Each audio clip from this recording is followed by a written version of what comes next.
ഓസ്ട്രേലിയയിലെ ഞങ്ങളുടെ കരോള് റോട്ടിലല്ല, പക്ഷെ വീടിനകത്താണ്. അടിപൊളി കരോള് ഞാൻ നിങ്ങളെ കാണിച്ചു തരാം. Follow me guys. ഈ കരോളിൻ്റെ പ്രത്യേകത എന്ന് വെച്ചാൽ നമ്മൾ വീടുകൾ തോറും കയറി ഇറങ്ങി വീടിനകത്തിരുന്ന് ഭക്തിസാന്ദ്രമായിട്ടൊരു പ്രാർത്ഥനയൊക്കെ ചൊല്ലി അതിനുശേഷം ഒരു പാട്ടൊക്കെ പാടി അങ്ങനെ വീട്ടുകാരോടൊക്കെ വർത്താനം പറഞ്ഞ് അങ്ങനെയാണ് ഞങ്ങളുടെ കരോൾ ഇവിടെ പോകുന്നത്. ഓരോ വീടിൻ്റെ ഫ്രണ്ടിലും നമ്മൾ ചെന്നതിന് ശേഷം ഒരു ചെറിയ പാട്ട് പാടി ആ പാട്ടോടുകൂടി നമ്മൾ ആ വീട്ടിനകത്തേക്ക് കയറുകയാണ്. പിന്നെ അവിടെ നിന്നിട്ട് നമ്മളൊരു 10-20 മിനിറ്റോടത്തോളം ആ വീട്ടിൽ സ്പെൻഡ് ചെയ്തിട്ടാണ് നമ്മുടെ കരോൾ പോകുന്നത്. ഒത്തിരി ഡാൻസും പാട്ടും കാര്യങ്ങളും ഒന്നുമില്ല, പക്ഷെ എങ്കിലും പ്രാർത്ഥനയുടെ ഒരു അരൂപിയോടുകൂടി വളരെ സ്നേഹത്തോടെ എല്ലാവരും ഇങ്ങനെ ഒരു കരോൾ ആഘോഷിക്കുമ്പോൾ അത് മനസ്സിനൊരു നിറവാണ്.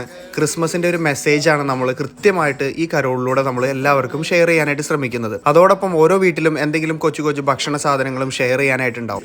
ഓസ്ട്രേലിയയിലെ ഞങ്ങളുടെ 2025 ക്രിസ്മസ് കരോള് അതുകൊണ്ട് ഞങ്ങൾക്ക് തന്നെ വ്യത്യസ്തമായ ഒരു അനുഭവമായിരുന്നു. ക്രിസ്മസ് കരോൾ എങ്ങനെ വേണമെന്ന് നിങ്ങൾക്ക് വല്ല ആശയങ്ങളോ ഉണ്ടെങ്കിൽ കമന്റ് ചെയ്യാൻ മറക്കരുത്. പിന്നെ വീഡിയോസ് ഒക്കെ ഇഷ്ടപ്പെട്ട് കഴിഞ്ഞാൽ ചാനൽ ലൈക്ക് ചെയ്യാനും സബ്സ്ക്രൈബ് ചെയ്യാനും മറക്കരുത്. Thank you so much. Happy Christmas.